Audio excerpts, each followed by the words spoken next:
በብርሃን የሞባይል ባንኪንጎ እንዲህ ተሻሽሏል፣ ይበልጥ ዘምኗል። በብርሃን ፍጥነት ያሻውትን የሚፈጽሙት ጊዜውን የሚመጥን የሞባይል ባንኪንግ አገልግሎት ከብርሃን ባንክ። እስኪ መተግበሪያውን አፕዴት ያድርጉና አዲሱን አቀራረብ ይመልከቱ። የሚፈልጉትን በሙሉ በፍጥነት በቀላሉ ወዲያውኑ ገንዘብ ወደ አካውንት እንዲሁም ወደ ዋሌት መላክ፣ ክፍያዎችን መፈጸም፣ የአየር ሰዓት መሙላት፣ ስቴትመንት ማውጣት፣ ቀሪ ሂሳብ መጠየቅና ሌላም ሁሉንም በቀላሉ። አዲሱ የብርሃን ባንክ የሞባይል ባንኪንግ መተግበሪያ አሁኑኑ አፕዴት ያድርጉ። ብርሃን ባንክ እንደ ስማችን ብርሃን ነው ስራችን።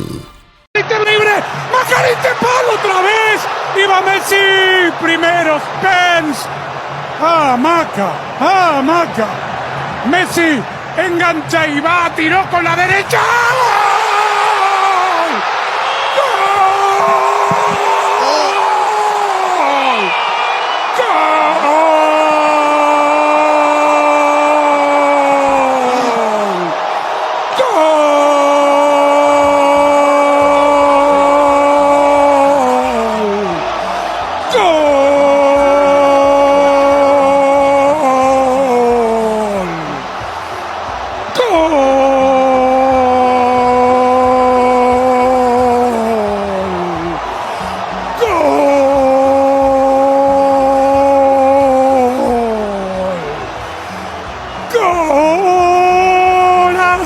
Argentino, asistencia de Leo con la derecha, por aquí no, por allá sí.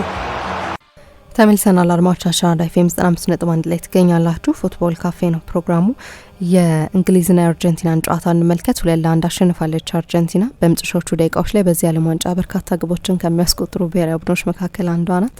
በተደጋጋሚ ይህንን ሲያደርጉ ተመልክተናል። እናንሳውን ጉዳይ ምናልባት በእግር ኳስ ታሪክ በዓለም ዋንጫ ታሪክም ከማይረሱ የግማሽ ፍጻሜ ጨዋታዎች መካከል አንደኛው የነበረ ይመስለኛል። በተለይ ደግሞ ለአርጀንቲናውያኑ በተለይ ከ40 ዓመት በኋላ በሰማያዊ መለያቸው ያኔ ነጭ መለያ እንዲለብሱ ተጠይቀው ነበር። ነጭና ውሃ ሰማያዊ መለያቸውን አሁን የፎክላንድ ጦርነት ካበቃ ወይም አርጀንቲኖቹ እንደሚሉት የማልቪናስ ጦርነት ካበቃ 4 ዓመት ሆኖታል።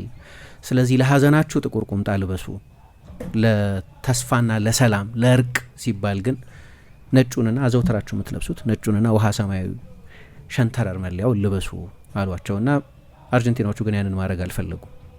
ጦረኛ የሚያስመስላቸውን ሰማያዊ መለያ ስላንተ የለበሱትን ሰማያዊ መለያ ለብሰው ነው ወደ ሜዳ መግባት የፈለጉት። ምክንያቱም ለአርጀንቲናውያኑ ከእንግሊዝ ጋር የሚደረግ ጨዋታ የእግር ኳስ ጨዋታ ብቻ አይደለም። ገድም ስለሚሆንላቸው እድልም ስለሚቀናቸው 1998 ላይ ያንኑ መለያ ለብሰው ስላሸነፉ በድጋሚ በዚህኛው የዓለም ዋንጫ ይህንኑ መለያ ለብሰው ለመጫወት ነበር ወደ ሜዳ የገቡት። ስለዚህ ለጦርነት ነበር ወደ ትላንትናው ጨዋታ የመጡት። ካሸነፉ በኋላ የእግር ኳስ ጨዋታ እንዲያሸነፉት እና በእግር ኳስ ጨዋታ ከዓለም ዋንጫ ፍጻሜ በስተቀር ትልቁ ድል ነው ለአንድ እግር ኳስ ተጫዋች፣ ለአንድ ብሔራዊ ቡድን የዓለም ዋንጫ ግማሽ ፍጻሜ ጨዋታን ማሸነፍ። ግን ያሸነፉት እንግሊዝን ነው። ከእንግሊዝ ጋር ደግሞ አወራርደው ያልጨረሱት ሂሳብ አላቸው። የጦርነት ታሪክ፣ የእጅ አዙር ቅኝ ግዛት ታሪክ፣ መዋደድና የመጠላላት ታሪክ ልለው ይችላሉ። ምክንያቱም ፍጹም መጠላላት ነው እንዳትዩ አርጀንቲና ነች እንግሊዝ ነች እግር ኳስን ያስተዋወቀችን ይላሉ። ብዙ የአርጀንቲና ክለቦች ላይ የእንግሊዝኛ ቃላት አሉ። ሪቨር ፕሌት፣ ሪቨር ወንዝ ነው እና የእንግሊዝኛ ቃል ነው። ኖዌልስ ኦልድ ቦይስ ስፓኒሽ አይደለም፣ የእንግሊዝኛ ቃል ነው። ብዙ የብሪታንያ ባንዶች፣ የእንግሊዝ የሙዚቃ ባንዶች በአሜሪካ ካላቸው ተወዳጅነት በላይ በአርጀንቲና ይወደዳሉ። ስለዚህ ሁሉም የእንግሊዝ ነገር የሚጠላ ነው ብለው አያምኑ። የሚወዷቸው የእንግሊዝ ጎኖች አሉ፣ የሚወዷቸው የእንግሊዝ የሆኑ ነገሮች አሉ። ምንም እንኳን እንግሊዞቹ መጀመሪያ መጡ አርጀንቲናውያን ኳስ እንዲጫወቱ አልፈቀዱ። ራሳቸው ብቻ በብሪቲሽ ስኩልስ፣ አሁንም የብሪቲሽ ስኩልስ የሚባሉ አሉ፣ እዛም ትምህርት ቤቶች አሉ፣ ግን አልፈቀዱላቸውም። ግን ደግሞ አርጀንቲናውያኑ የላንዌስትራ ብለው የሚጠሩት የአጨዋወት አይነት አላቸው፣ የእኛ የአርጀንቲና አጨዋወት የሚሉት። ምክንያቱም እንግሊዞቹ ልክ ነው እግር ኳስን ወደ እኛ ያመጡት እነሱ ናቸው፣ በጠቅላላ እግር ኳስን የፈጠሩትም እነሱ ናቸው። ግን የሚጫወቱበት መንገድ የበለጠ አካላዊ ነው፣ ፊዚካል ነው። ለዚህ ነው ኤል ግራፊኮ የሚባል 1920ዎቹ መጀመሪያ ላይ የተጻፈ አንድ መጽሐፍ ስለ አርጀንቲና ተጫዋች ካራክተሪስቲክስ በጻፈ ጊዜ የአርጀንቲና ቲፒካል ተጫዋች ምን አይነት ነው የሚለውን በተመለከተ አጭር፣ ጥርሱ የትላንትና ዳቦ በመብላት የበለዘ ኤልፒቤ የመንገድ ላይ ልጅ እና ብልጥ እና ብልሃት የተሞላው ጸጉሩ እንክብካቤ ጎደለው በመሆኑ ምክንያት የተንጨባረረ ግን በብልሃት የሚጫወት የላቀ ቴክኒክ ያለው ተጫዋች ነው። የአርጀንቲና ቲፒካል ተጫዋች። ይሄ እንግሊዝ ዲስክሪፕሽን አይደለም። እንግሊዞቹ የበለጠ ፊዚክ ስኮትላንዶቹ ናቸው ለምሳሌ ፓሲንግ ፉትቦልን የፈጠሩት። የጆናተን ዊልሰንን ኢንቨርቲንግ ዘ ፒራሚድ መጽሐፍ ብታነቢ እዛ ላይ በደንብ ታገኘዋለች። ለዛ ነው የሮሳሪዮ ሰዎች ለምሳሌ ከቦነስ አይረስ ሰዎች የሚለዩት ለዚህ ነው። ቦነስ አይረስ የበለጠ ፊዚካል ተጫዋቾች ወይ ላፕላታ ወይ ሌሎቹ ከተሞች አይነት ተጫዋቾች የማፍራት ታሪክ አላቸው። ሮሳሪዮ ግን ሜሲ አይነት ተጫዋቾች የማፍራት ባህል ያለው ከተማ ነው። እና ለምንድን ነው እናንተ ከሌሎቹ የአርጀንቲና ክፍሎች የምትለዩት ተብሎ ሲጠየቁ ስኮትላንዶቹ ናቸው ወደኛ ፉትቦልን ያመጡት። ስኮትላንዶቹ ደግሞ ኳስ መቀባበል የሚወዱ ናቸው፣ የበለጠ ፓሲንግ ፉትቦል የሚወዱ ናቸው። ይሄ በእግር ኳስ ኤቮሉሽን ውስጥ የሚታወቅ ነው። የእንግሊዞቹ የበለጠ ፊዚካል ነው። እግር ኳሳዊ ባላንጣነትም አለ፣ ግን ደግሞ ከዛ የሚገዝፍ ጨዋታ መሆኑ ከጨዋታው በፊት የሚታወቅ ነበር እና የጨዋታዎቹ የመጀመሪያ ደቂቃዎች ላይ ለፉትቦል ብቻ አርጀንቲናዎቹ እንዳልመጡ ግልጽ ነበር እና ፉትቦልም አልነበር። ሁሉም ነገር ነበር፣ ግን እግር ኳስ አልነበር። የመጀመሪያ አጋማሽ ላይ በመጀመሪያዎቹ 3 ደቂቃዎች ብቻ የአርጀንቲና ተጫዋቾች 4 ፋውሎች ሰርተዋል፣ 4 ጥፋቶች ሰርተዋል። ለጦርነት ነው የመጡት ስል የእግር ኳስ ጨዋታ ቢሆንም ከጨዋታው አስቀድመው ሊዮኔል ስካሎኒ እኛም ፍጹም ትኩረታችን እግር ኳስ ላይ ነው፣ ፖለቲካል ስሜቶች አሉት ይሆናል፣ የማልቪናስ ጉዳይ የሚቆረቁራቸው ብዙ አርጀንቲናውያን አሉ። አሁንም በአርጀንቲና ጠቅላላ ንቃተ ህሊና ውስጥ የሚናቅ ስፍራ የላትም ማልቪናስ። ቢሆንላቸውም ባይሆንላቸውም የሀገሪቱ የአሁኑ ፕሬዚደንት ሃቪየር ሚሌይ የማርጋሬት ታቸር ወዳጅ ነኝ እንኳ ቢሉ ግን የማርጋሬት ታቸር የመርከቦች ማለት የጦርነት ጀልባዎችና መርከቦች ናቸው ጦርነቱን ስዊንግ ያደረጉት። 100 የጦር መርከቦችን ወይም ጀልባዎችን ነው ወደ ማልቪናስ እንግሊዞች ወደ ፎክላንድ ወደሚሉት ቦታ የላኩት እና በተለይ በጣም የቀኝ አክራሪ በሚመስል የፖለቲካ ኢኮኖሚ ኦሪየንቴሽናቸው የሚታወቁት ሰውዬ አሁንም ማልቪናስን መልሰን ማምጣት እንፈልጋለን፣ እዛ ቦታ ላይ አሁንም የሶቨርኒቲ ክሌም አለን እና የሚሉ ሰው ናቸው። ግን ለዚህ ትውልድ ብዙ አይደለም የሚሉ ሰዎች ነበሩ እና ሊዮኔል ስካሎኒም ማራዶናና ካርሎስ ቢላርዶ ከ86ቱ ጨዋታ በፊት እንደተናገሩት ይሄ ጨዋታ የእግር ኳስ ጨዋታ ብቻ ነው ብለው ነበረ ከ40 ዓመትም በፊት። አሁንም ብሎ ነበር ሊዮኔል ስካሎኒ እና ማለቱም ትክክል ነው። አይ የፖለቲካ ስሜት ያለበት ጨዋታ ነው ሊል አይችልም። የፉትቦል አሰልጣኝ ነው ሰውየው። ጨዋታው ላይ ያየ ነው ግን እንደዛ አልነበረም። የመጀመሪያው አጋማሽ ውጊያ ነው የነበረው ሜዳ ውስጥ፣ እግር ኳስ አይደለም ውጊያ ነው የነበረው በእኔ አስተያየት። እና የመጀመሪያው አጋማሽ የመጀመሪያው 3 ደቂቃዎች ብቻ 4 ፋውል፣ ከዛ እስኪያበቃ ድረስ ተጨማሪ 8 ፋውሎች ነው የሰሩት የአርጀንቲና ተጫዋቾች። ግን እንግሊዞቹም አልቦዘኑ፣ 7 ፋውሎች ሰርተዋል። ከዛ በኋላ ከመጀመሪያዎቹ 4 ደቂቃዎች በኋላ 7 እና 8 ጥፋቶች ነው የሰሩት። ፊዚካል ነው የነበረው። እንዲያውም በእኔ ትዊተር ላይ ጽፌ ነበረ ጨዋታውን እያየው፣ ይሄ ብዙ ቡልፋይት ነበረው፣ ብዙ ጦርነት ነበረው፣ ብዙ ቴስቶስትሮን አለው፣ የሚጠበቅ ነው። ግን በጣም ጥቂት የሚነገር እግር ኳስ ብቻ ነው ያለው። በመጀመሪያው 30 ደቂቃ አንድም ሙከራ አልተደረገም። በሁለቱም ቡድኖች በኩል አንድም ኢላማውን ያገኘም የሳተ ሙከራ አልተደረገም። ኃይለኛ ጦርነት ነው ሜዳ ውስጥ የነበረው እና ፒውሪስት ለሆነ ሰው እኔ ቴክኒካዊ የእግር ኳስ ጨዋታ ነው ለሚያይ ሰው የሚፈልገውን የእግር ኳስ ቡፌ ያላገኘም ይሆናል። ግን በሚያስተላልፈው ስሜት ምክንያት ዓይንሽ ልትነቂበት ማትችይበት አይነት ጦርነት ነው የነበረው። ገና የመጀመሪያዎቹ ደቂቃዎች ላይ ነው በሊያንድሮ ፓሬዴስ እና በጁድ ቤሊንጋም፣ በኋላ ደግሞ በብሮድካስት በተደረገበት ካሜራ ባናይም በሊዮኔል ሜሲና በጁድ ቤሊንጋም መካከል በቨርባል ነው የሜሲና የቤሊንጋም ጥፋት ነው ጥፋት አይደለም የሚል ክርክር ነው። በፓሬዴስና በቤሊንጋም መካከል ግን መጎሻሸም የነበረው በጣም ኃይለኛ ኢንቴንስ የሆነ ስሜት ያለበት ነው እና ያ ስሜት በአብዛኛው ይተላለፍ የነበረው ከአርጀንቲናዎቹ እና ያ ስሜትም ያ የሚግለበለብ ስሜትም የፎክላንድ ደሴቶችን በተመለከተም ያለው በአርጀንቲና ኃይሉ ላይ ነው። ትላንትና በነበረን ፕሮግራም ላይ እዚሁ ምሳ ብዙ እንግሊዛውያን አንድ አማካይ እንግሊዛዊ የሆነ አቬሬጅ የሆነ እንግሊዛዊን ጠይቀሽ ስለ ፎክላንድ ደሴቶች ስለ ጦርነቱ ታሪክ መቼ ምን እንደሆነ ብትጠይቅ አብዛኛው ሰው አያውቅም። አርጀንቲናውያኑን በተመለከተ ግን አሁን ያለው ትውልድ ሳይቀር በእያንዳንዱ የህዝብ የአርጀንቲና የህዝብ የፐብሊክ ትራንስፖርቴሽን ላይ ባሶች ላይ ምናምን በሙሉ የማልቪና ኢዝሌስ ማልቪናስ ነው የሚሉት ወይም የማልቪናስ የፎክላንድ ደሴቶች ልበለው፣ እኛ ብዙ ጊዜ ፎክላንድ ሲባል ስንሰማ ይኖር ነው። የዛ ደሴት ባንዲራና ካርታ በእያንዳንዱ አውቶቡስ ላይ አለ፣ በእያንዳንዱ ፐብሊክ አውቶቡስ ላይ አለ።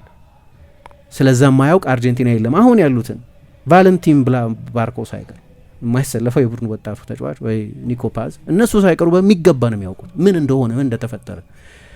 አርጀንቲና የዛሬ 4 ዓመት የዓለም ዋንጫ እንድል ባደረገች ጊዜ ስለነዛ እንግሊዞቹ እንደ አዋፋት አረገፍ ናቸው ስላሏቸው 600 ምናምን ወጣቶች የአርጀንቲና ደጋፊዎች ስቴዲየም ውስጥ ሳይቀር ይዘምራሉ። ለዚህ ነው አንዳንድ ጊዜ ደክሞትም ሊሆን ይችላል፣ አንዳንድ ጊዜ ከመደገፍ ቦዝኖ ሊሆን ይችላል። የሆነ የተቀመጠ ደጋፊ ካሉ የተቀመጠ እንግሊዛዊ ነው እያሉ የሚዘምሩት። አሁን እንዲህ ስንጨፍር አብሮን የማይጨፍር እንግሊዛዊ ነው ያሉ የሚጨፍሩት ለዚህ ነው። ፉትቦል ብቻ አይደለም ደግሞ አይተናናቅም። ከረጅም ጊዜ በኋላ ያየ ነው 2005 ነበር ለመጨረሻ ጊዜ እንግሊዝና አርጀንቲና በማንኛውም ጨዋታ የተገናኙት። ሊዮኔል ሜሲ አልተጫወተም እዛ ጨዋታ ላይ ለመጀመሪያ ጊዜ ነው ትላንትና ከእንግሊዝ ጋር ለምሳሌ ሲጫወት። እንደዚህ አይነት በጣም ረጅም የእግር ኳስ ህይወት ኖሮት በሁለቱ ትልልቅ የእግር ኳስ ሀገራት መካከል ጨዋታ ተደርጎ አያውቅም። 98 የዓለም ዋንጫ ላይ ዴቪድ ቤካም በቀይ የወጣበት፣ 2002 የዓለም ዋንጫ ላይ በምድብ የተገናኙበትና እሱ የራሱን በቀል የተወጣበት የፍጹም ቅጣት ምቷን አስቆጥሮ እንግሊዝ አርጀንቲናን 1-0 ያሸነፈችበት ጨዋታ ምናምን በዓለም ዋንጫ ያየናቸው ጨዋታዎች ናቸው። ከዛ በኋላ እንደ አጋጣሚ ሆነው ግን በዓለም ዋንጫ አልተገናኙም። እያየው ጨዋታው ከተጀመረ በኋላ የነበረውን ፋይት እያየው ኦኬ ፉትቦል ብቻ አይደለም፣ ፉትቦል ብቻም አልነበረም። የመጀመሪያ አጋማሽ ላይ በአርጀንቲና በኩል በጠቅላላ 12 ፋውል፣ በእንግሊዝ በኩል 7 ፋውል ነበር። ስለዚህ there was everything but not football፣ ሁሉም ነገር ነበር ግን እግር ኳስ ግን አልነበረም። የመጀመሪያን አጋማሽ የሚገልጸው እሱ ነው። ምክንያቱም አሰልጣኞቹ ያደረጓቸው ለውጦች ነበሩ። ለምሳሌ በዚህ ውድድር ላይ የዲየጎ ሲሞኔ ልጅ ጁሊያኖ ሲሞኔ ጨዋታ ጀምሮ አያውቅም እና ትላንትና ሊዮኔል ስካሎኒ እና የሱ ስታፍ ይህንን ተጫዋች በቀኝ ክንፍ ተጫዋችነት አስጀመሩት። ትልቅ የፐርሶኔል ለውጥ ነው። የክንፍ አጫወት ሲፈልጉ ከቀኝ ፉልባኮቻቸው ብዙ ጊዜ ከሚጀምረው ከናዌል ሞሊና በኋላ ተክቶት ከሚገባው ጎንዛሎ ሞንቲኤል ነው እንጂ ያገኙ የነበሩት እዛ ቦታ ላይ ይጫወት የነበረው ብዙ ጊዜ ወደ ሴንተር የሚገባው ሮድሪጎ ደ ፖል የነበረው። ትልቅ ታክቲካዊ ለውጥ ነው። ለምሳሌ ግን እሱን ማጤን አትችይም በመጀመሪያ አጋማሽ። ምክንያቱም ራሱ ጁሊያኖ ሲሞኔ በመጀመሪያ አጋማሽ ለብቻው 5 ፋውል ሰርቷል። እሱ ለብቻው 5 ጥፋት ሰርቷል።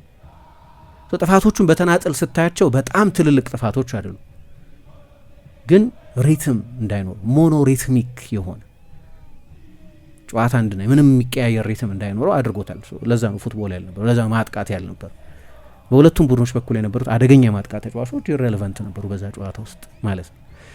በእንግሊዝ ብሔራዊ ቡድን በኩልም ትልቅ ውሳኔ ወስነዋል አሰልጣኝ ቶማስ ቱኸል በመጀመሪያ አሰላለፋቸው ላይ። ለምሳሌ በቀኝ ክንፍ ቦታ ላይ ሞርጋን ሮጀርስ ተሰልፏል። እዛ ቦታ ላይ ብዙ ጨዋታ ሲጀምር የቆየው የአርሰናሉ ኖኒ ማድዌኬ ነው። ቡካዮ ሳካ ያው ፊት አይደለም በግልጽ እያየን እንዳለ ነው። ትላንትና አንድም ደቂቃ አልተጫወተም።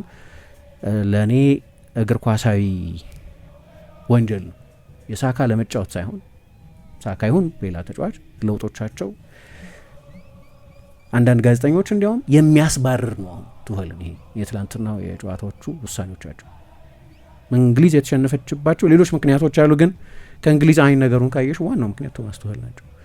ግን በመጀመሪያ አስተላለፋቸው ላይ እንዲህ አይነት ከዚህ በፊት በዛ ቦታ ላይ ያልተጠቀሙበትን ተጫዋች ተጠቅመው ለውጥ አድርገዋል። ስለዚህ ሊያነጋገሩ የሚችሉ ታክቲካዊ ነገሮች ነበሩት፣ ግን ስለዛ ልታወሪ ያስችም የመጀመሪያ አጋማሽ ላይ የነበረው ፋይት ነው፣ የነበረው ጦርነት ነው፣ የነበረው አካላዊ ጉሽሚያ ነው።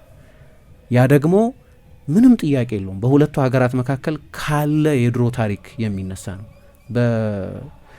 በአርጀንቲናውያን በኩል ለምሳሌ ትልቁን ባላንጣችን የሚሉት እንግሊዝን አይደለም ብራዚልን ነው ትልቁ ባላንጣችን የሚሉት። ጎረቤታቸው ነው። ለትልልቆቹ የሀገር ውስጥ አህጉራዊ ውድድሮች ላይ በክለቦቻቸው በብሔራዊ ቡድኖቻቸው በሁሉም የዕድሜ እርከን ውድድሮቻቸው የሚተናነቁት ከብራዚል ጋር ብራዚልን ነው ትልቁ የእግር ኳስ ራይቫል የሚሉት አርጀንቲናዎቹ። በሲምቦሊዝም ግን ለአርጀንቲናውያን ከእግር ኳስ ውጪም ጭምር ባለ ወካይነት ግን ትልቁ ባላንጣነት የእንግሊዝ ባላንጣነት ነው። እና ይሄ ሲነገራቸው ያደጉ ልጆች ናቸው እነዚህ ተጫዋቾች። ግማሾቹ እንግሊዝ ውስጥ የሚጫወቱ ናቸው። ግብ ጠባቂ ማርቲኔዝ፣ ተከላካዩ ማርቲኔዝ፣ ሁለቱ ማርቲኔዞች፣ ሁለቱ አማካዮች ኤንዞ ፈርናንዴዝ እና አሌክሲስ ማካሊስተር እንግሊዝ ውስጥ የሚጫወቱ ተጫዋቾች ናቸው ምናምን።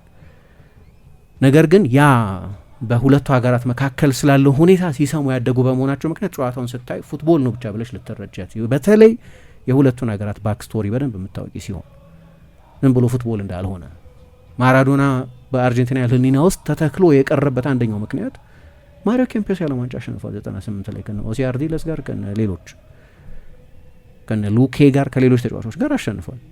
ኬምፔስ ሌጀንድ ነው። የማራዶና ሌጀንድ ልዩ ያደረገው ግን ሰው ስለ ቤልጅየም ጨዋታ ሲጠቅስ ትሰሚያለሽ። የቤልጅየም ጨዋታ ላይ ኢምፓክቱ ይበልጥ ነበር ወይ ምዕራብ ጀርመንን ስላሸነፉበት ጨዋታ ብዙ ሲወራት ኖ የምትሰሚው ስለ ማኖዶ ዲዮስ ነው፣ በእጁ ስላስቆጠረበትና ያንን አርት ስለሰራበት ጨዋታ ነው። ይሄ ሌጀንዶች የሚሰሩበት ጨዋታ ነው ለአርጀንቲና። ዋን ሴባስቲያን ቬሮን በአርጀንቲና ለምሳሌ ተጠልቶ ቀረ አልልም፣ ተወዳጅ ተጫዋች ነው። አሁንም ግን ብዙ ሰው ቅር የተሰኘበት እዛ 2002 ያለው ዋንጫ ላይ ጥላ ሆኖ ካመሻ በኋላ ነው። ስለዚህ ይሄ ጨዋታ ሌላ አይነት ሴንቲሜንት ያለው ጨዋታ መሆኑን ገና ከጨዋታው የመጀመሪያው የአርቢትሮ የፊሽካ ድምፅ ጀምሮ ማየት ትችይ ነበር። የመጀመሪያውን አጋማሽ እንዲህ ነው እንዲያ ነው ብሎ ለመግለጽም አይመችም። ምክንያቱም ፉትቦል አልነበረም። እንዲህ ነው እንዲያ ነው የሚያስብል ፉትቦል አልነበረም። የፉትቦል ጨዋታ አልነበረም። ሊትራሊ የነበረው ሌላ ነው፣ ሌላ አይነት መልክ ነው የነበረው። ስለዚህ ስለ ጨዋታው ካወራን የምናወራው በአብዛኛው ስለ ሁለተኛው አጋማሽ መሆን አለበት። ግን የሆኑ የሚነገሩ ነገሮች አሉት። ሁለቱም አሰልጣኞች ሊዮኔል ስካሎኒም ቶማስ ቱሄልም ከጨዋታው የመጀመሪያ ጀምሮ አሲሜትሪካል የሆነ የተለያየ አይነት ፎርሜሽን ነበራቸው። የተጫዋቾቹ ሚናም ልክ እንደዚሁ የተለያየ ነበር። ለምሳሌ ሃሪ ኬን አርጀንቲናዎቹ 5 ቁጥር ነው የሚሉት፣ በጠቅላላው በዓለም እግር ኳስ 6 ቁጥር ይባላል። ጥልቁን አማካይ ሊያንድሮ ፓሬዴስን የሱን ሩጫዎች ብሎክ የማድረግ ታክቲካዊ ኃላፊነት ተሰጥቶት ነበር። ሁሊያን አልቫሬዝ ደግሞ በተቃራኒው የእንግሊዙን ጥልቅ አማካይ 2 ፒቮት ነው የሚጠቀመው የእንግሊዝ ብሔራዊ ቡድን፣ ግን ዴክለር ራይስን ማርክ የማድረግ ኃላፊነት በሊዮኔል ስካሎኒ በኩል ተሰጥቶት ነበር። ኤንዞ ፈርናንዴዝ ጁድ ቤሊንገምን ይከተላል። ጁሊያኖ ሲሞኔ ያለማቋረጥ ከጄድ ስፔንስ ጋር በተናጠል ፍልሚያዎች ላይ ይሳተፋል። ታሊያፊኮ የሞርጋን ሮጀርስን ማጥቃቶች የመከታተል ኃላፊነት ነበረበት። በእንግሊዝ በኩል በቶማስ ቱሄል በኩል ናሁዌል ሞሊና የአርጀንቲናው የቀኝ መስመር ተከላካይ እና ሁለቱ የመሀል ተከላካዮች በቢልድ አፕ ጊዜ ማን ማርክ እንዳይደረጉ ፍሪ እንዲሆኑ የተደረጉ ተጫዋቾች ናቸው። ግን ተመሳሳዩ ነገር አሁን የአርጀንቲና የስካሎኒን ቡድን ስካሎኔታ ነው የሚሉት። በስካሎኔታ በኩል ተመሳሳይ ነገር ማለት ይቻላል። የእንግሊዞቹን 2 የመሀል ተከላካዮች በተናጠል ፕሬስ ማድረግ እና የቀኝ መስመር ተከላካዩ ሪስ ጀምስን በተለይ ቢያንስ በጨዋታ የመጀመሪያዎቹ ደቂቃዎች ላይ ፕሬስ ማድረግ ፍላጎት አልነበረም። ግን ብዙ የአንድ ለአንድ ፍልሚያዎች በጨዋታ ውስጥ እናይ ነበር እና እንዳልኩት በአርጀንቲናዎቹ በኩል ብዙ አድሬናሊን የነበረበት፣ ብዙ ቴስቶስትሮን የነበረበት፣ ብዙ ፍልሚያ የነበረበት እግር ኳስ ብቻ ማይመስል። ለዛ ነው በእግር ኳስ አይን ብቻ ለማየት የሚያስቸግረው። ለዛ ነው አንዳንድ ጊዜ እንዲያውም ሊዮኔል ስካሎኒማ ይሄ በቃ እግር ኳስ ጨዋታ ነው ብቻ ቢልም አንዳንዶቹ ተጫዋቾች ከጨዋታው በፊት የሰጧቸው አስተያየቶችን ሰምተሽ እንደሆን ዲፕሎማቲክ የሆነ መልስ የሰጡ ተጫዋቾች አላ ፉትቦል ነው፣ ግን ለአርጀንቲና ምን ማለት ግን እንደሆነ እናውቃለን። ይሄ ጨዋታ ዝም ብሎ ሌላ ጨዋታ እንዳልሆነ እንገነዘባለን። ግን እኛ እንደ እግር ኳስ ጨዋታነቱ ነው ወደ ጨዋታው የምንመጣው ብለዋል። በዛ ናሬሽን ስር ያደጉ ተጫዋቾች መሆናቸውን ግን ወደ ሜዳ ውስጥ ገብተው ማሳየት በፈለጉት ፋይት መገንዘብ ትችላለች። ፉትቦል አልነበረም መጀመሪያ። ለዛ ነው እንደዛ ምለው ታክቲካዊ ጉዳዮችን ለማንሳትም የሚመች አልነበረም። ግልጽ የሆነ ነገር አታይም። ግን በአርጀንቲናዎቹ በኩል ብዙ የግል ፐርሰናል ዱዌሎች ላይ መሳተፍ ፍላጎት፣ በእንግሊዝ በኩል ከዛ በመጠኑ ለመታገስ ግን ደግሞ በኦርጋናይዜሽን መልስ ለመስጠት ወስነው ነበር። የጨዋታ አጠቃላይ ተፈጥሮ የተቀየረው የጨዋታ አጠቃላይ ባህሪ የተለወጠው ግን 52ኛው ደቂቃ ላይ ነው። ማለት ሁለተኛው አጋማሽ የመጀመሪያው 30 ደቂቃ ላይ ምንም አይነት ሙከራ አልተደረገም ማለት እኔ ከዛም ወደ ኋላ መሄድ ይመስለኛል። ግን ቢያንስ የተደራጀ ዴታ በተደራጀ ሁኔታ መዝገብ የጀመረው ከ1966 የእንግሊዝ የዓለም ዋንጫ ጀምሮ ነው እና በየትኛውም የዓለም ዋንጫ ጨዋታ ምሳ እስከ 30ኛው ደቂቃ ላይ ምንም አይነት ሙከራ ያልተደረገበት የመጀመሪያው የእግር ኳስ ጨዋታ ነው። ቢያንስ 60 ዓመት ወደ ኋላ ይወስደናል። ወደ 62ቱም 58ቱም 54ቱም የዓለም ዋንጫዎችም ብንሄድ ከዚህ የተለየ የምናገኝ አይመስለኝም። ያልተለመደ ነው። ምንም አይነት ሙከራ በመጀመሪያው 30 ደቂቃ ውስጥ ማየት አለመቻል። ፉትቦል ብቻ አልነበርም። ትላንትና። እንዲያውም ፉትቦል አልነበረም፣ ሌላው ነገር ሁሉ ነበር እንጂ ሁለታዊ አጋማሽ ግን ፉትቦል ነበር እና ለማውራትም የሚመቸው ሁለታዊ አጋማሽ ላይ የሆኑት ነገሮች ናቸው። 52ኛው ደቂቃ ላይ ጎል ተቆጠረ። ለዛ ነው ጨዋታው በሙሉ የተለወጠው። ኬን በብዙ ጨዋታዎች ላይ እንደሚያደርገው ወደ መሀል ተሳበ እና ይህንን ያደርገዋል ብዙ ጊዜ እንደ ኳርተር ባክ 9 ቁጥር ቢሆንም ግን 9 ቁጥር ብቻ አይደለም፣ ወደ ጥልቅ ይመጣል። ያለ ኳስ የነበረው ኃላፊነት ሊያንድሮ ፓሬዴስን ብሎክ ማድረግ ነበር። ግን በሌሎች አጋጣሚዎች ደግሞ በኳስ እንቅስቃሴ ውስጥ ጊዜ በቶተናም በባየር ሚኒክም በእንግሊዝ ብሔራዊ ቡድን ብዙ ጊዜ ሲያደርግ እንዳየነው ወደ ጥልቅ ቦታ ወደ አማካይ ቦታ ላይ ይመጣል። ሚድፊልድ ኦቨርሎድ ለመፍጠር ተጨማሪ አማካይ ለመሆን ይመጣል። በተለይ አብረው ሯጮች የሚሰልፉ ከሆነ ጎርደን ሮጀርስ አይነት ሯጮች ከፊቱ ካሉ ልክ በቶተናም ሰን ሉካስ ሞራ፣ በባየር ሚኒክ ኦሊሴ ወይ ናብሪ ወይ ሉዊስ ዲያዝ ሲኖሩ እንደሚሆነው አይነት ከፊቱ በተለይ ሯጮች ካሉ እንዲህ አይነት ፋሲሊቴተር መሆን ይችላል። ፓሱ የተዋጣለት አልነበረም። ረጅም ኳስ ነበር መጀመሪያ ወደ ሞርጋን ሮጀርስ የላከው እና እርግጠኛ አይደለሁም ታሊያፊኮ ይመስለኛል የመጀመሪያ ቁጥጥሩ ልክ አልነበረም። የሃሪኬን ኳስ ጥሩ ባይሆንም ግን በስርዓት ክሊር ማድረግ አልቻለም። ስለዚህ እዛው በቅርብ ያለው ዴክላን ራይስ ኳሱ ደረሰው እና ለሞርጋን ሮጀርስ ሰጠው። ሞርጋን ሮጀርስ በጣም አደገኛ የሆነ ክሮስ ወደ አርጀንቲና የፍጹም ቅጣት ምት ሳጥን ላከ። የናሆኤል ሞሊና የራሱን ሰው በሚገባ ማርክ ማድረግ አልቻለም። አንቶኒ ጎርደንን እና ጎርደን የእንግሊዝ ብሔራዊ ቡድንን የመጀመሪያ ጎል በባዶ መረብ ላይ አስቆጠረ እና ይሄ የጨዋታውን ባህሪ ለሁል ጊዜም ለወጠው። ከዛ ፊት የነበረው ከፍልሚያ በስተቀር ሌላ ማብራሪያ ሊኖረው የሚችል አይመስለኝም። ከፋውሎች፣ ከጥፋቶች፣ ከአካላዊ ጉሽሚያዎች፣ እልህ ከተሞላበት ስሜት ከገነንበት ፍልሚያ ይልቅ ሌላ ነገር ሊብራራ የሚችል ታክቲካዊ ኤሌመንት ብዙ አልነበረው። ከዛ በኋላ ሁለቱም ቡድኖች ፍጹም የተለየ ባህሪ ማሳየት እስከዛ ድረስ የነበረው በታክቲኩ ካየሽው የቼዝ ጨዋታ የሚመስል ቅድም ያልኳቸው አንዳንድ የሚታዩ ፓተርኖች ስለነበሩ ያየናቸው የሆነ ተጫዋች ላሳይን ተደርጓል። ብዙ ማንቱ ማንታ ያለሽ ብዙ የአንድ ለአንድ ፍልሚያዎች ሜዳ ውስጥ ነበሩ። እስከዛ ድረስ የጥንቃቄ ቼዝ ጨዋታ ነው የነበረው። ከዛ በኋላ ግን ቼዝ አለ አቨላንሽ ነው የነበረው። ከዛ በኋላ ማዕበል በማዕበል ላይ ሲመላለስ ነው ያየነው። እኔ በአርጀንቲናዎቹ በኩል ያየው ትዕግስት በጣም አስገራሚ ነበር። በጨዋታ ላይ ያየው ትዕግስት፣ ያለመቻኮል፣ በትዕግስት የመጫወት ምክንያቱም እየተመራሽ ነው። ዴስፕሬሽን አለ። የዓለም ዋንጫ ግማሽ ፍጻሜ ጨዋታ ነው። ስለዚህ እያንዳንዱን ፓስ፣ እያንዳንዱን ሩጫ፣ እያንዳንዱን ክሮስ የማጣደፍ አዝማሚያ ሊኖር ይችላል። ልክ የፈረንሳይ ተጫዋቾች በቀደም እንዳደረጉት ማለት ነው። በፈረንሳይ ተጫዋቾች በኩል ለሪስፖንስ የተደረገ ጥረት ነበር፣ ግን ትዕግስት የጎደለው ነበር እና ዴሾም አልረዳቸው።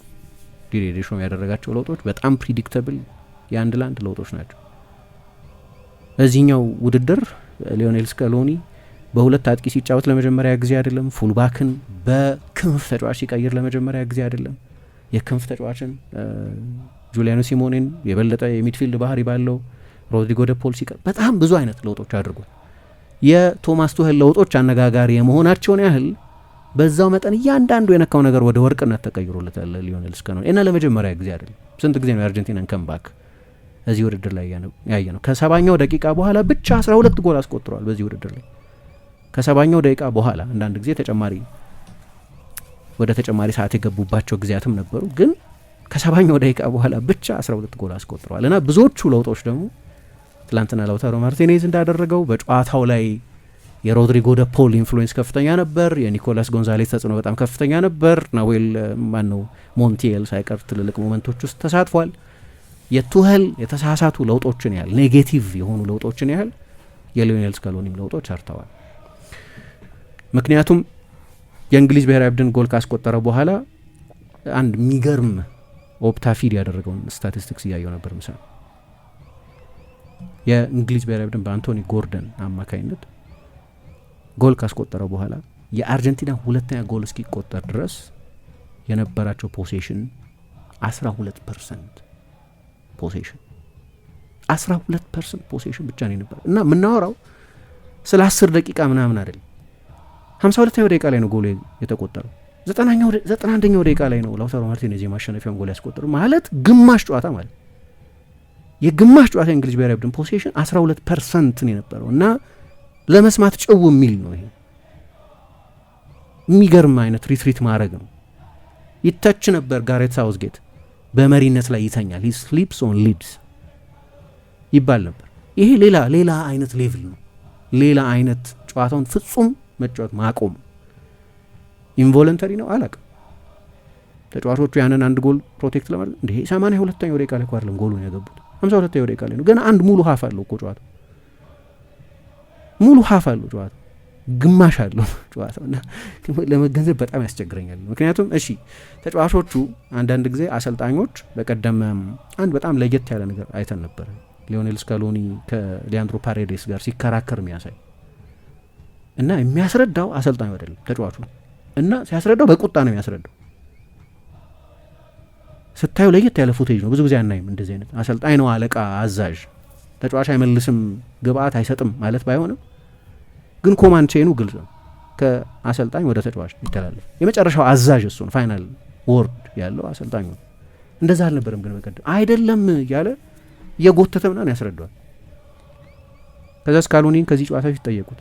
እንግዳ ነገር ነው ግን ለእኔ ግን እንግዳ ነገር አይደለም፣ ምክንያቱም ትልቅ ተጫዋች ነው እሱ እና ሜዳ ውስጥ ባለው ጉዳይ ላይ ትልቁ ቁጥጥር ያለው አሰልጣኙ አይደለም ተጫዋቾቹ ናቸው። ከአሰልጣኙ በላይ ሜዳ ውስጥ ያለው ሁኔታ የሚታየው ተጫዋቹ ነው። ያንን ፖይንት ነው እያስረዳኝ። ይሄ ጤነኛ መሆን አለበት። ይሄ ቅርቅር ላይ ያስገርማቸው አይገባም። በዛ ላይ በ30ዎቹ እድሜ ላይ ያለ ስንት ልምድ ያለው ተጫዋች ቢፈልግ አሰልጣኝ መሆን የሚችል ተጫዋች ዝም ብሎ አሰልጣኝ እንዲያድርግ ያለው ሊሰማ አይችልም። ትክክል ነው በካሜራ ስላያችሁት እንጂ በልምድ ሜዳ ላይ ነው በመልበሻ ክፍል እኮ ይሄ ቅርቅር ሁልጊዜ አለ አለ። ስለዚህ እንደዚህ በሆነ ኢንቮለንተሪ በሆነ ሁኔታ ከሆነ ሪትሪት ያደረጉት አላቅም፣ የአሰልጣኝ ትእዛዝ ካልሆነ። የአሰልጣኙን ተጽዕኖ የምታየው ግን ጎርደንን በኤዝሪ ኮንሳ ቀይሮ ሲያስገቡ፣ ራይስን በዳንበርን ሲቀይሩ፣ ይሄ ሜሴጂንግ ነው። ሃሪኬን ከጨዋታው ላይ ሜሴጂንጉ እያጠቃ እንድንጫወት ነው እንድንቀጥል ነበር ብሏል።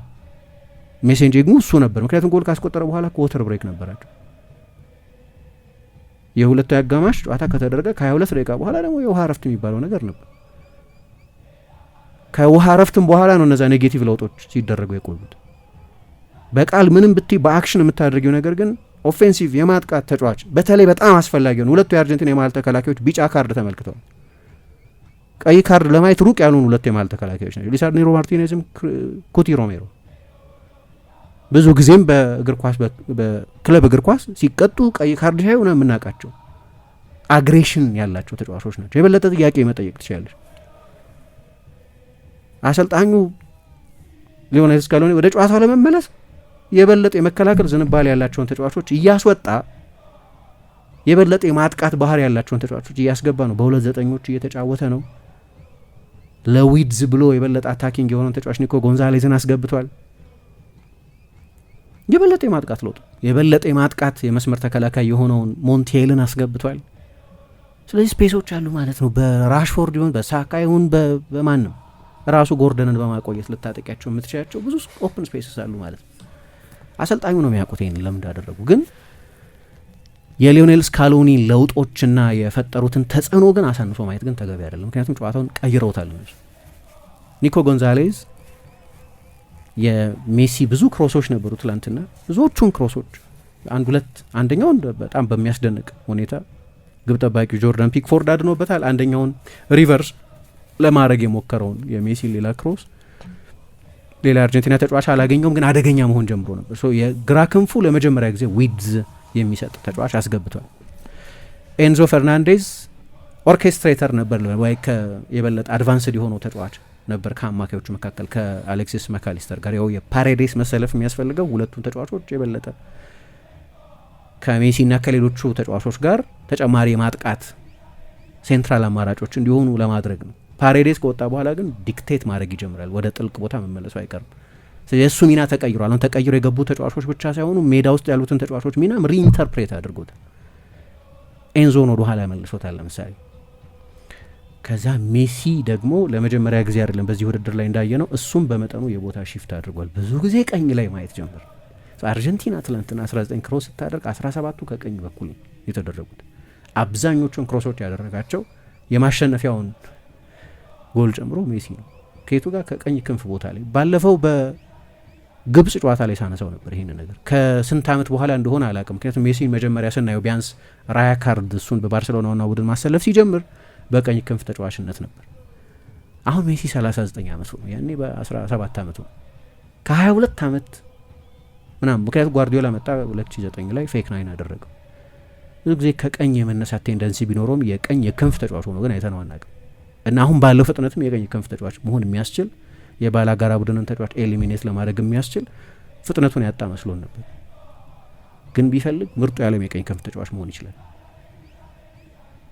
በእነዚህ ጨዋታዎች ላይ የፈጠራቸው ኢምፓክቶች በቅርብ ጊዜ ተጫውቶ በማያውቅበት ቦታ ነው እና አየን በቃ ዌቭ አፍተር ዌቭ አፍተር ዌቭ አፍተር ዌቭ የበለጠ ሪትሪት እያደረገ ቱ ኤርሊ በጊዜ ገና ብዙ ሰዓት እየቀረ ነው የእንግሊዝ ተጫዋቾች በሙሉ ጨዋታውን ትተው ሳጥናቸው ውስጥ 3-4 ባስ የከመሩት እና ያው ሜሲን ረጅም ጊዜ አይተውታል።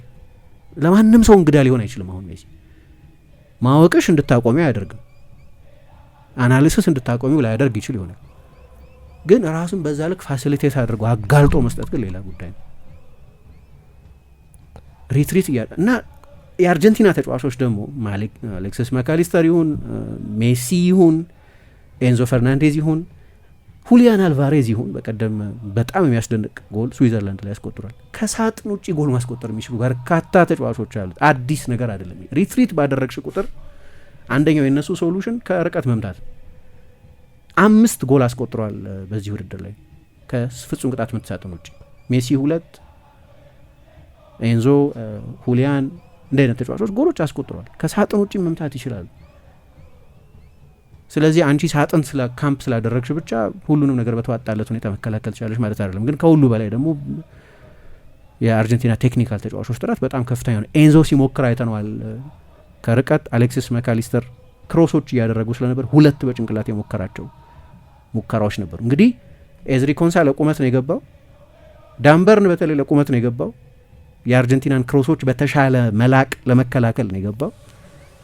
ግን የእነሱን ያህል ቁመት የሌለው አሌክሲስ ማካሊስተር ግን 2 አደገኛ ክሮሶች ነበሩት። ኒኮላስ ጎንዛሌዝ አደገኛ ሙከራ አድርጓል። 2 አንግል መልሶባቸዋል የአርጀንቲና ተጫዋቾች እና ከራሳቸው የሜዳ ክፍል መውጣት አልቻሉ፣ በጭራሽ መውጣት አልቻሉ። መጨረሻ ላይ በአርጀንቲናም ጥያቄ በእንግሊዝም የመከላከል የሎ ብሎክ ክራክ ማድረግ የተነሳ ጎሎቹ መቆጠር ጀምሩ እና በዴስፕሬሽን አይደለም፣ ግን በችኮላ አይደለም፣ በጥድፊያ አይደለም፣ በስክነት ነው። ያንን የመከላከል ብሎክ አለ አይደለም፣ የሆነ የደረደሩትን የመከላከል ብሎኬድ አንድ ባንድ በማንሳት አንድ ባንዴ በተስፋ ማጣት በችኮላ በቀቢጻ ተስፋ በምናምን ሳይሆን አንድ ባንድ ነው እየነቀሉ የወሰዱባቸው የተጋለጡት። ከዛ በኋላ ምሳሌ የመጀመሪያው ጎል ሲቆጠር ከአጭር የማዕዘን ምት በኋላ የተቆጠረ ነው። በነገራችን ላይ አርጀንቲናዎቹ በጠቅላላው ቡድኑ ረጅም አይደለም፣ ብዙ ረጅም የአርጀንቲና ተጫዋቾች አትጣሪ መሰል የመሀል ተከላካያቸው ሊሳንድሮ ማርቲኔዝ ሳይቀር አጭር። የጠቅላላ ቡድኑ በርካቶቹ አባላት ረጃጅምና ግዙፎች የሚባሉ ግልጽ የሆነ የሴት ፒስ አድቫንቴጅ ያለው ቡድን አይደለም፣ ግን ብዙ ጎሎች ሲያስቆጥሩ አየን እና ባለፈው ከስዊዘርላንድ ላይ የመጀመሪያውን ጎል ሲያስቆጥሩ የአርጀንቲና ተጫዋቾች አብዛኞቹ በተለይ ቤንች ላይ ያሉትና የኮችንግ ስታፍ አባላት የሮጡት ወደ ዋልተር ሳሙኤል ነው። ዋልተር ሳሙኤል ከሊዮኔል ስካሎኒ ረዳቶች መካከል አንደኛው ነው እና የቆመ ኳስ አሰልጣኝ ነው፣ ምክትል አሰልጣኝ ነው። ግን የቆሙ ኳሶች ላይ እንግዲህ ድሪል የሚያሰራው እሱ፣ የቆሙ ኳስ ልምምዶችን የሚያሰራው እሱ። የተለያዩ ባህሪያት አሏቸው የቆሙ ኳሶች። የማዕዘን የምታገኙ የመጀመሪያው ጎል በሚቆጠርበት ጊዜ ከዛ 2 ተጫዋቾችን ኢንቫይት አደረገ ሜሲ፣ 2 የእንግሊዝ ተጫዋቾች ወደ እሱ እንዲመጡ ፕሬስ እንዲያደርጉ በአንድ ፓስ ኤሊሚኔት አደረጋቸውና በኋላ የሎ አሲስት የሚባል ነው የፍጹም ቅጣት ምቱ ሳጥን ውጪ ነው። ችሎታ አላቸው ከርቀት የመምታት ችሎታ። ኤንዞ እንግሊዝ ውስጥ የሚጫወት ነው፣ ያውቁታል በደንብ አይደለም እንግሊዝ ውስጥ የሚጫወት ሲሆን አሁን ባለ የአናሊሲስ ደረጃ ፎረንሲክ አናሊሲስ ባለበት ዘመን ብዙ ሊያስገርምሽ አይገባም። የኤንዞ ከሳጥን ውጪ መጥቶ ማስቆጠር ትልቅ ተጫዋች የ100 ምናምን ሚሊዮን ፓውንድ ተጫዋች ነው፣ ግን ከሁሉ በላይ እነሱ ጋር የሚጫወት አንዳንድ ጊዜ እንደዚህ አይነት ተጫዋቾችን ኢነሚ ፍሮም ዊዝን እኛ ጋር ያለ ጠላት የሚሏቸው አሉ። እሱ አገላለጽ ትክክል ላይሆን ይችላል ለነሱ አላቅም፣ ግን አብጠርጥሮ የሚያውቁት ተጫዋች ከሚያውቋቸው ችሎታዎቹ መካከል አንደኛው ከሳጥን ውጪ ጎል የማስቆጠር ችሎታ ነው። ግን ሪትሪት አድርገዋል። በአንድ ጊዜ ግን ሜሲን ፕሬስ ለማድረግ ሁለት ተጫዋቾች ሄዱ፣ በአንድ ፓስ ሰጠው ነው ሁለተኛው ጎል የመጀመሪያ ጎል የተቆጠረው በዛ መንገድ ነው። ከኤግዚኪዩሽን አንጻር ከቡድን አጨዋወት አንጻር ለውበት በግል በተቆጠረው የጎል ጥራት የኤንዞ ጎል የበለጠ ነው። ግን የጎል እድሉ ከተፈጠረበት ሂደት አንጻር ደግሞ ካየሹ ሁለተኛው ጎል የበለጠ ውብ ነው። ምክንያቱም ለበርካታ ደቂቃዎች ሜሲ የተዋጣላቸው ብዙ ክሮሶች አድርጓል። ብረት ሲመለስ፣ ግብ ጠባቂው ሲያድን፣ ምን ሲል ብዙ አደገኛ ክሮሶች ወደ ሳጥን ሲልክ አይተናል። የክሮሲንግ ችሎታው ብዙ አልተጠቀሰም። መቼስ ገና ኤክስፕሎር ያልተደረጉ ነገሮች ያሉት ይመስላል። አንዳንድ ጊዜ ብዙ ያልተወራላቸው የሚመስሉ ጥንካሬዎች አሉት። አንዳንድ ጊዜ ግን በጣም አደገኛ ክሮሶች ወደ ሳጥን ይልክ ነበር። በኋላ ያ ጎል እንግዲህ ሲቆጠር በድጋሚ ሁለት ተጫዋቾችን ነው ወደ እሱ የሳበው፣ ጄድ ስፔንስ እና ኒኮ ራይሊ አንድ ጊዜ ተቀይሮ ገብቷል። ኒኮ ራይሊ ለምን እንደገባ መገንዘብ ትችላለች። ሜሲ ወዳለበት ቴሪቶሪ መጥቶ የሚጫወት ሌላ ተጫዋች በመፈለጉ ምክንያት ነው የእንግሊዝ ብሔራዊ ቡድን ያንን ለማድረግ የሞከረው፣ ግን አልሰራም እና በቀኝ እግሩ ነው ክሮስ ያደረገው። የዓለም ምናልባት የምን ጊዜ ምርጡ ግራግር ያለው ተጫዋች በቀኝ እግሩ ነው አርጀንቲናን በድጋሚ ለፋይናል ያደረሰ ክሮስ የላከው። በዚህ መንገድ ጨዋታው ተቀየረ እና በሁለቱም ቡድኖች በኩል የነበረውን የአፕሮች ልዩነት፣ የጨዋታ አቀራረብ ልዩነት በሚገባ የሚያሳይ ነው። ምክንያቱም ከዛ በኋላ አርጀንቲና ፍጹም ዶሚናንት ነበር። በዚህ ቶማስ ቱኸል አጋዥ ነበሩ። ቅድም እንዳነሳሁት ባደረጓቸው በጣም እንግዳ የሆኑ ለውጦች እኔ ምንም የተሻለ ነገር አላይም። የዚህ እንግሊዝ ብሔራዊ ቡድን ላይ ከሳውዝጌት ዘመን ከነበሩ አንድ አላይ የተሻለ ነገር የመጀመሪያ ቶርናመንታቸው ነው። አዎ፣ ግን በሌሎችም ጨዋታዎች የኖርዌይ ጨዋታ ላይ ይሁን የሜክሲኮ ጨዋታ ላይ ይሁን የጋና ጨዋታ ላይ ይሁን አንድ የተሻለ ነገር አላየሁም። እንዴት እንደሚጠለጠል እንደነበር አስታውሳለሁ። ጋሬት ሳውዝጌት አሁን በኋላ በእንግሊዝ መንግስት ምናምን ናይትሁድ የሚሉት እነሱ ሰር ተብሏል። ሰር ጋሬት ሳውዝጌት ነው የሚባለው። ስለዚህ እንግሊዞቹ ክብር አልሰጡትም ልል አልችልም። ግን ያለፈው የአውሮፓ ዋንጫ ላይ የእንግሊዝ ብሔራዊ ቡድንን ከ1990 በኋላ ከ28 ዓመት በኋላ ለመጀመሪያ ጊዜ ሴሚፋይናል ያደረሰ አሰልጣኝ 2018 ላይ 2 ዩሮ ፋይናል ያጫወተ አሰልጣኝ ለድጋፋችሁ እናመሰግናለን ብሎ ከአንድ ጨዋታ በኋላ ወደ እንግሊዝ ደጋፊዎች ብዙ የእንግሊዝ ደጋፊዎች ቢራ ምናምን ደፍተውበታል። በእንግሊዝ ፕሬስ ተጠልጥሏል። እንደዚህ ሃይ ፐርፎርማንስ ላይ አንድ ኢንተርቪው አለው፣ የሚገርም ኢንተርቪው ለምን ለመልቀቅ እንደወሰነ። ምክንያቱም የእንግሊዝ ኤፍ ኤ ሌላ ውል ሊሰጠው ፈቃደኛ ነበር፣ በራሱ ነው አልፈረምም ብሎ የለቀቀው። ስለዚህ አስቱት የሆነ የበለጠ ታክቲካል የበለጠ የጌም አዌርነስ ምናምን ያለው አሰልጣኝ ያስፈልገናል። ይኸው ቱኸል መጥተዋል፣ ግን አላይም የተሻለ ነገር ምንም አላየሁም። እስካሁንም ሃሪኬን እና ቤሊንገም ናቸው ቡድኑን በአብዛኛው ኢንዲቪጁዋሊ ሴሚፋይናል ድረስ ይዘው የመጡት። ትላንትና ግን ሳውዝጌት የሚወቀስበትን ነገር በባሰ ሁኔታ ነው አሰልጣኙ ያደረጉት፣ በባሰ ሁኔታ። ለዛ ያው እንግዲህ መልስ መስጠት አለባቸው። ግን የስካሎኒ ለውጦች ግን በዚህ መሀል መዘለል የለባቸው ማለት ነው። የእሱ የሰሩ ለውጦች በአብዛኛው ኢንቨስተር ቶኒና የጋሬት ሳውዝጌት ለውጦች ላይ ማነው የቶማስ ቱኸል የተሳሳቱ ለውጦች ላይ ያልሰሩ ለውጦች ላይ የስካሎኒ መገንዘብ የለበትም። ይሄ ስለ አርጀንቲና አሰልጣኝ ለውጦችም በዚህ ድላቸው ውስጥ ያው ላውታሮ ማርቲኔዝ ነው ሁለተኛውን ጎል ያስቆጠረው እና ያው ለመጀመሪያ ጊዜ አይደለም እንደዛ ሲያደርግ። ባለፈው ከግብጽ ጋር የማሸነፊያውን ጎል ያስቆጠረው እሱ ነው። ባለፈው ከስዊዘርላንድ ጋር ጎል አስቆጥሯል። አሁን ጎል አስቆጥሯል። ከገባ ጎል ማስቆጠር ሳይሆን አሲስት ያደረገው እሱ ነው ለኤንዞ ፈርናንዴዝ ግብጽን ያሸነፉበትን ያን ግን ድንቅ ክሮስ የሰጠው እሱ ነው። ሌሎቹ ተጫዋቾች በየጊዜው ኢምፓክት የፈጠሩ ተጫዋቾች ለመጀመሪያ ጊዜ አይደለም እና ደግሞ ባለቀ ሰዓት ብዙ ጎል ማስቆጠራቸውም ጊዜው እየገፋ ሲሄድ አሰልጣኙ በሚያደርጋቸው ታክቲካዊ ለውጦችም ክሌም ማድረግ አይፈልግም። ሁሌ ጨዋታው ካለቀ በኋላ ስለ ተጫዋቾቹ ነው አሰልጣኙ የሚያወራው። እኛ ስላደረግናቸው ለውጦች ነው ሲል አትሰሚም። ለራሱ የሚሰጠው የገነነ ክሬዲት የለም። ቱኸል ከጨዋታው በኋላ ከጎሉ በኋላ የነበረንን ደረጃ ይዘን መቀጠል አልቻልንም፣ ኳሶች ማሸነፍ አልቻልንም፣ ፖሴሽን ቶሎ እንቀማ ነበር፣ በበዛ ሁኔታ ፓሲቭ ሆነን ነበር፣ ብዙ ክሮሶች ይደረጉ ነበር፣ ብዙ ሙከራዎች ይደረጉብን ነበር፣ በርካታ እድሎች ይፈጠሩብን ነበር ጭራሽ መቆጣጠር አልቻልንም ብለው በፍላጎታቸው ብሩ እንደዛ እንዳልተጫወተ በእሳቸው ምርጫ እንደዛ እንዳልተጫወተ ተናግረዋል። በነገራችን ላይ የጨዋታ ስታይል ምርጫን በተመለከተ ባለፈው አብጠለጠሉ ቡድኑ እና የቤሊንገም መልስ ምን ያውቃል እሱ ትልቅ ተጫዋች አልነበሩም። ቶማስ ቱኸል ፕሮፌሽናል ተጫዋችም አልነበሩም። በእንደዚህ አይነት የአየር ንብረት ከሃላንድ ጋር ከኦዴጋርድ ጋር ከኑሳና ከሶርሎፍ ጋር በዓለም ዋንጫ ሩብ ፍጻሜ ስለመጫወት አያውቅም። ለዛ ይሆናል እንደዚህ የሚለው ምን መልስ አይቲቪ ላይ ሰጥቶ ነበር እና ብዙ ነበረ ሲወራ የነበረው ስለዚህ ቤሊንገም። በሌላ ቃል ምልልስ ላይ ስካይ ላይ በነበረ ሌላ ፍላሽ ኢንተርቪው ላይ ደግሞ እኮ እንደዚህ ብለዋል ፕሬስ ኮንፈረንስ ላይ ብሎ ሌላ ጋዜጠኛ ሲጠይቀው ዋት ኤቨር ብሎ ነበር የመለሰው። ያው የሚታወቅ የሚመስል ልዩነት አለ እና ሁለተኛው አጋማሽ ከመጀመሪያው አጋማሽ ሌላ አይነት አጋማሽ ነው። ብዙ ሙከራዎች ያየንበት፣ ብዙ የጎል እድሎች የተፈጠሩበት፣ በእርግጥ 3ቱን ጎሎች የተቆጠሩበት ሌላ አጋማሽ ነው ያለ። የመጀመሪያው አጋማሽ ግን በሌላ ዘመን የተደረገ ጨዋታ ነው የሚመስል። ልክ ክላውዲዮ ጀንቲሌ እየተከተለ የዲየጎ ማራዶናን ቁርጭምጭሚት እንደሚመታበት አይነት የቅጥቀጣ እግር ኳስ ነው የነበረው። መጀመሪያ አካባቢ 0.03 ለ0.05 ኤክስጂ ነበር 0.08 ለ0.03 የመጀመሪያ አጋማሽ በሁለቱ ቡድኖች በኩል። የ1970ዎቹ 1980ዎቹ 2000ዎቹ ላይ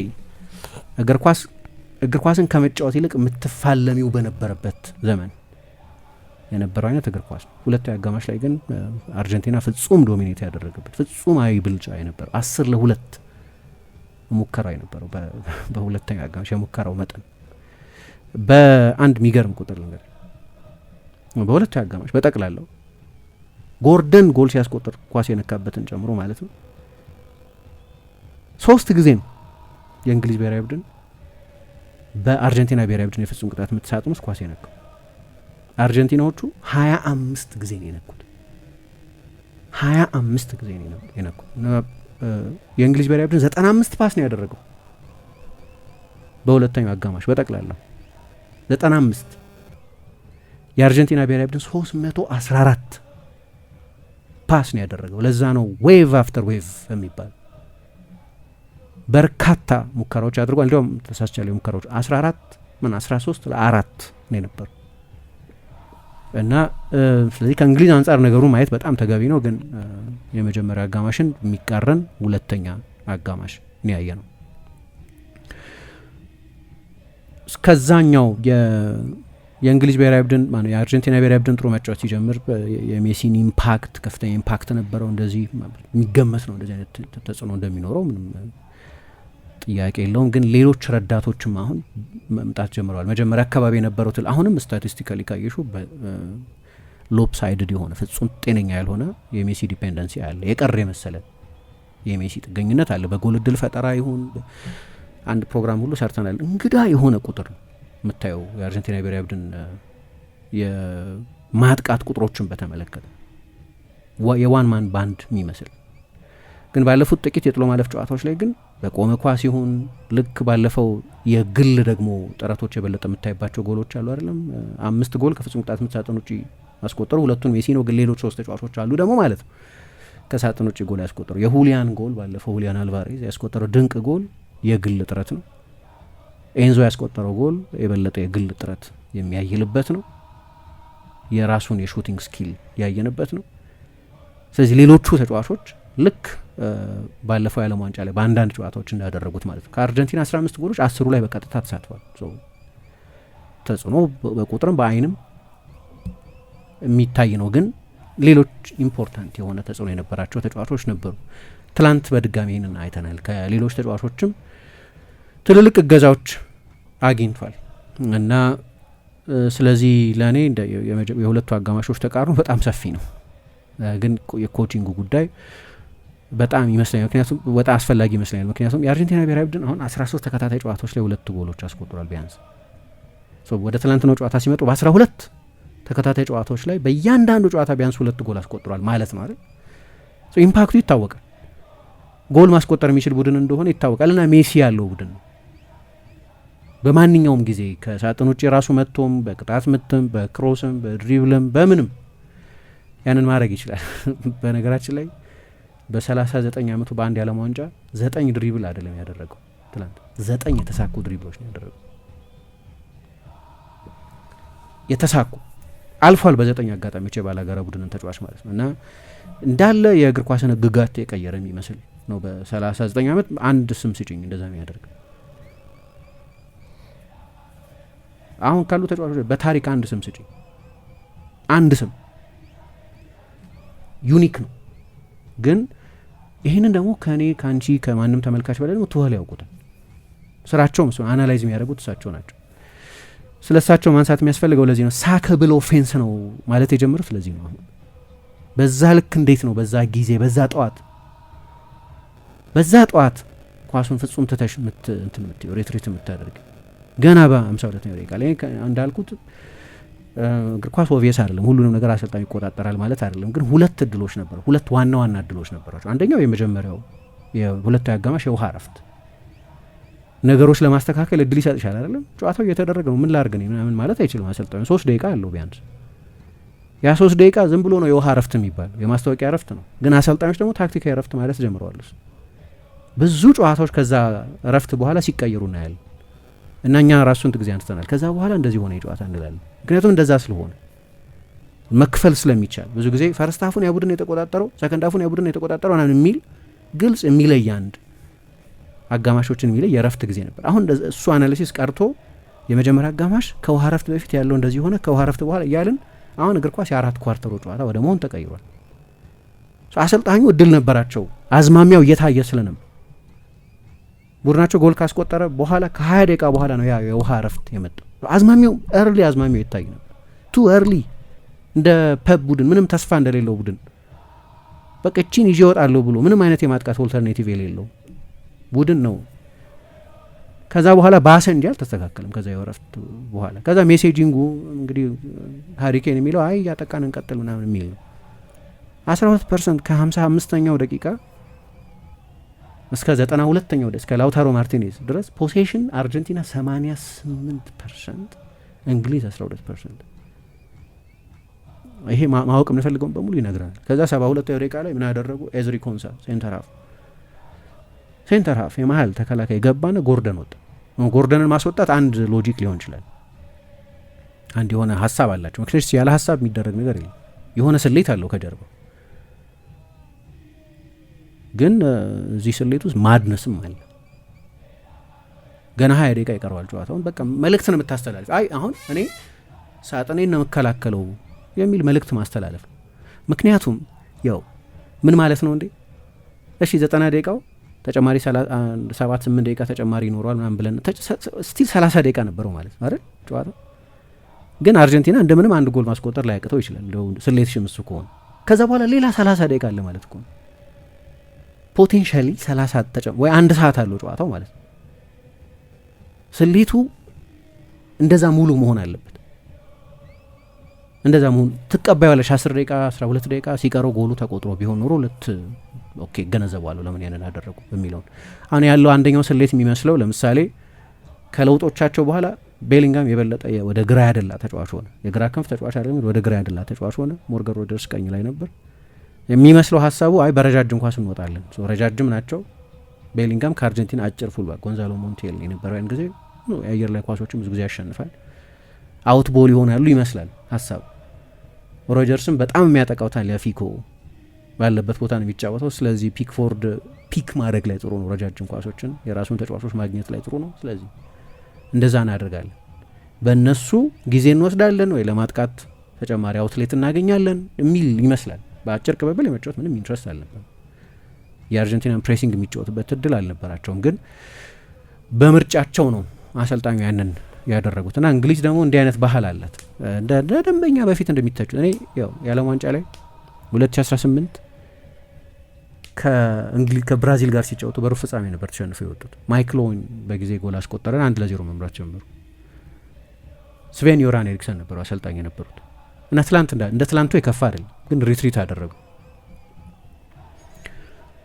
የረሱት ሮናልዶ፣ ሪቫልዶ፣ ሮናልዲኞ ያሉበት ቡድን ነው የብራዚል ብሔራዊ ቡድን። ያንን ሁሉ ጊዜ ልትከላከዩ አትችልም። ኢንዲቪጁዋሊ ብቻውን አንዱ ተጫዋች ደግሞ አደረጉት እንጂ የሮናልዲኞ ጎል እንደዛ ነው። ሮናልዲኞ አውቆ አይደለም ያንን ቅጣት ምት ያስቆጥረው ለክሮስ ነው ለምንድነው አከራካሪ ነው እስካሁን ድረስ ራሱም ጥርት ያለ መልስ ስለማይሰጥ ማለት ነው። ግን ያ ፌመስ ጎል ተቆጠረ። ከዛ በፊት ሪቫልዶ ጎል አስቆጥሯል ሌላ የበለጠ የራሱን ጥራት ያሳየበት። ግን ሮናልዲኞ አሽሊ ኮልን እንዳይሆኑ አድርጎ ነው ኳሱን ለሪቫልዶ የሰጠው። ሪቫልዶ ግሩም የዓለም ዋንጫ ነበር ያሳልፍ 5 ጎሎች አስቆጥሯል በዛ የዓለም ዋንጫ የሮናልዶ ተጽዕኖ ጎል እንጂ ሪቫልዶም ቢሆን ትልልቅ ቤልጅየም ላይ እዚህ ብራዚል ላይ ፋይናሉ ላይ ሮናልዶ ያስቆጠረው ጎል ኦሊካን ሲተፋው እሱ ነበር የመታው። ተጽዕኖ ከፍተኛ ነበር። ኤኒዌይ ፖይንቱ እሱ አይደለም። ግን እንግሊዞቹ ተሸነፉ ሪትሪት አድርገው ማለት አንድ እየመሩ ነበር። ከዛ ሮናልዲኞ በቀይ ወጥቶም ግን አልቻሉም ወደ ጨዋታው ለመመለስ። 2018 ላይ ሳውዝጌት አሰልጣኝ ሆኖ ከክሮኤሽያ ጋር 2021 ላይ በአውሮፓ ዋንጫ ፍጻሜ ሉክ ሾ ጎል አስቆጥሮ ከእንግሊዝ ጋር አሁን ደግሞ በሌላ አሰልጣኝ ስር 4 የተለያዩ አሰልጣኞች ናቸው። ሁሉም አንድ አይነት ድክመት ነው በቡድናቸው ላይ እንዲታይ ሆነ 4ቱም አሰልጣኞች ላይ።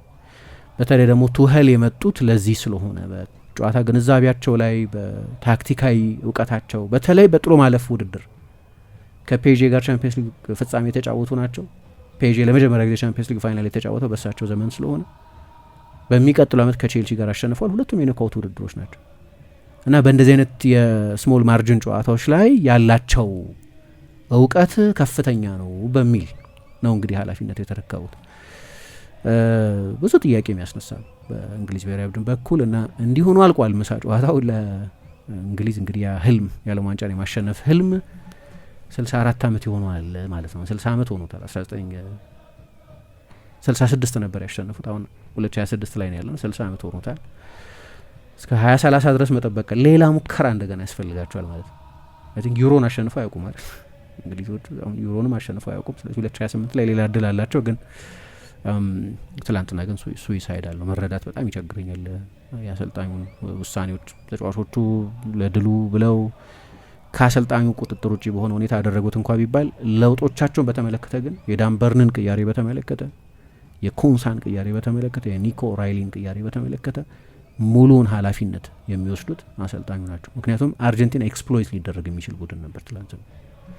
የበለጠ ሪስክ በወሰዱ ቁጥር የበለጠ እና ደግሞ ጎልም ብዙ ይቆጠሩበታል። ኬፕ ቨርድ 2 ጎል አስቆጥሮበታል። ግብጽ 2 ጎል አስቆጥሮበታል። ስዊዘርላንድ ደግሞ ያሳየን አንደኛው ነገር ፊዚካሊ በጣም ሊቸገር እንደሚችል የፕሪሚየር ሊግ ታይፕ ፊዚካሊቲ ያለው ነው የስዊዘርላንድ ብሔራዊ ቡድን። እኔ እሱን ኤግዘርት ያደርጋሉ የሚል ግምት ነበረኝ። በእርግጥ ከዛ ብራቫዶ ጋር ከዛ የመፋለም የፋይት እንትን ጋር ቢሆንም የመጡት ግን ደግሞ አንዱ ሊዮኔል ስካሎኒን በተመለከተ የነበረው ሪስክ ለካታሩ ቡድን በጣም ታማኝነት እያሳየ ነው። ብዙዎቹን ተጫዋቾች ይዞ መምጣቱ ብቻ ሳይሆን ብዙዎቹ የሚሰለፉት እነሱ በመሆናቸው ምክንያት ለዛ ነው የጁሊያኖ ሲሞኔ መሰለፍ ትንሽ እንግዳ ነገር የነበረው።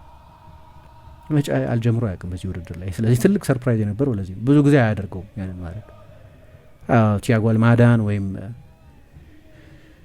አልማዳን ወይም ኒኮ ጎንዛሌዝም ምናምን ይጠቀማል። እነዚህ ያለፈው ቡድን ውስጥ የነበሩ ተጫዋቾች አልማዳ ቤንች ላይ ነበር አይ ቲንክ ተጫውቶ አያውቅም እንጂ ስብስብ ውስጥ ነበር። ግን ያው ተጽዕኖ አልነበረው። እነሱ የመሰለፍ እድል ማግኘታቸው ነው በመጠኑ መሻሻል የሚባለው እንጂ ኦልሞስት ያው ቡድን ነው።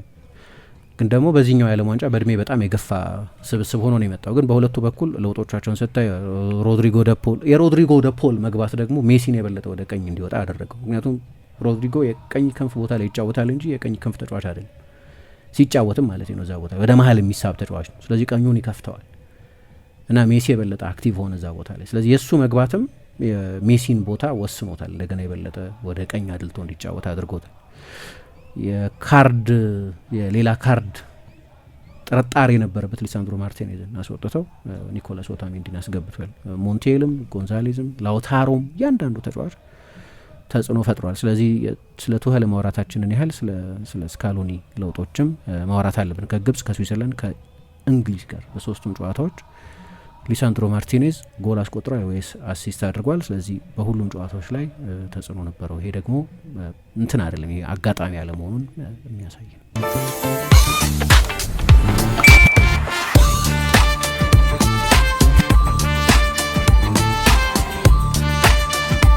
የብርሃን የሞባይል ባንኪንጎ እንዲህ ተሻሽሏል፣ ይበልጥ ዘምኗል።